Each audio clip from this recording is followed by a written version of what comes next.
નમસ્કાર, news for કાઠિયાવાડમાં આપનું હાર્દિક સ્વાગત છે. હું છું હિના. ગુજરાતી કોમેડીનો વૈશ્વિક વિજય ધ લવારી શોએ 10 દેશો પાર કરી 13 મિલિયનથી વધુ દર્શકોનું મન જીતી લીધું.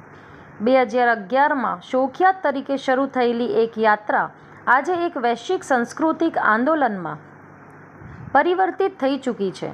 ગુજરાતની પ્રથમ comedy collective the comedy factory દ્વારા અમદાવાદમાં આયોજિત પત્રકાર પરિષદમાં છેલ્લા 14 વર્ષથી ગુજરાતમાં એક પેરેલલ એન્ટરટેનમેન્ટ ઇન્ડસ્ટ્રી ઊભી કરવાનું જશ્માન કરવામાં આવ્યું અને સાથે જ ધ લવારી શોને વૈશ્વિક સફળતાનો લાશ ઉજવાયો. 13 મિલિયનથી વધુ વ્યૂઝ અને 10 દેશોમાં 87 લાઇવ શોઝ સાથે ધ લવારી શો હવે સુધીનો સૌથી મોટો ગુજરાતી કોમેડી ટૂર બની ગયો છે અને સમગ્ર વિશ્વના સૌથી સફળ પ્રદેશીય કોમેડી ટૂરોમાં સામેલ થયો છે. મનન દેસાઈ, ચિરાયુ મિસ્ત્રી, દીપ વેદ અને ઓમ ભટ્ટ જેવા જાણીતા કલાકારો દ્વારા રજૂ થતો આ શો સંપૂર્ણપણે અનસ્ક્રિપ્ટેડ, ખરેખર મજેદાર છે, જ્યાં ડબલિનથી લઈને દુબઈ, બર્લિનથી બેંકોક સુધી દુનિયા ગુજરાતીમાં હસે છે. બ્યુરો રિપોર્ટ, રણજીતસિંહ સિંધવ, અમદાવાદ.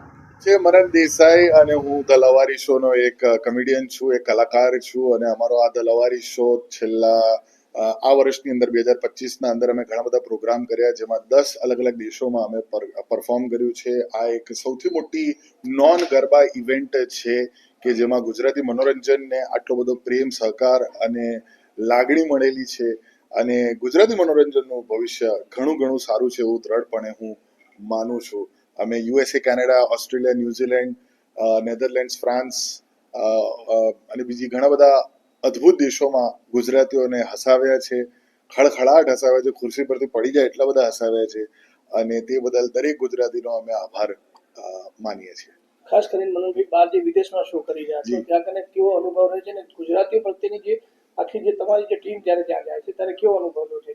અનુભવ સર્વશ્રેષ્ઠ રહ્યો છે. ઘણીવાર તો એવું થાય છે કે જેટલું ભારત દેશમાં પ્રેમ મળ્યો છે એના કરતા બમણો પ્રેમ બહાર મળે છે, કારણ કે ત્યાં અમે જ્યારે પરફોર્મ કરવા જઈએ છીએ, અહીંયા તો અમે વારંવાર પરફોર્મ કરતા હોઈએ છીએ, ભલે અમદાવાદ, બરોડા, સુરત, રાજકોટ કે પછી મુંબઈ હોય, પણ બહારના દેશમાં અમે ભાગ્ય 2 વર્ષે એકવાર કે 1.5 વર્ષે એકવાર જતા હોઈએ છીએ અને એના કારણે એમના માટે એક નવીનતા હોય છે અને પહેલી વખતે જોઈએ છે એટલા માટે અમને ઘણો બધો એના કારણે પ્રેમ મળે છે, પ્રતિસાદ મળે છે અને એટલા જ માટે અમને બહારની ઓડિયન્સ અને આપણી ઓડિયન્સ, ભારત દેશની ઓડિયન્સ, ખાસ કરીને ગુજરાતની ઓડિયન્સ, બંને પોતપોતાની રીતે એટલી મસ્ત છે, મજા આવે છે.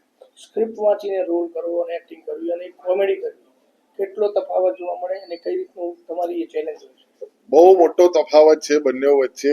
સ્ક્રિપ્ટમાં તમે કોઈ બીજાના શબ્દો બોલી રહ્યા છો, પણ કોમેડીમાં તમે પોતાના શબ્દો બોલો છો, એટલે જ્યારે તમે પોતાના શબ્દોમાં વાત કરો તો વાત તમારા ઓડિયન્સ સુધી વધારે સારી રીતે પહોંચે છે, દર્શકને વધારે એમાં પ્રેમ મળે છે.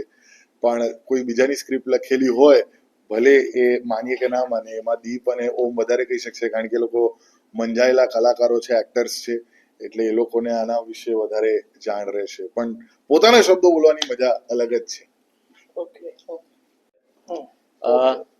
લવારી શો અમે જે યુટ્યુબ પર નાખતા હોઈએ છીએ, લાઈવ શો માંથી 20-25 મિનિટના ક્લિપિંગ, એમાં હજી સુધી બહુ બધા મહેમાન આવ્યા છે.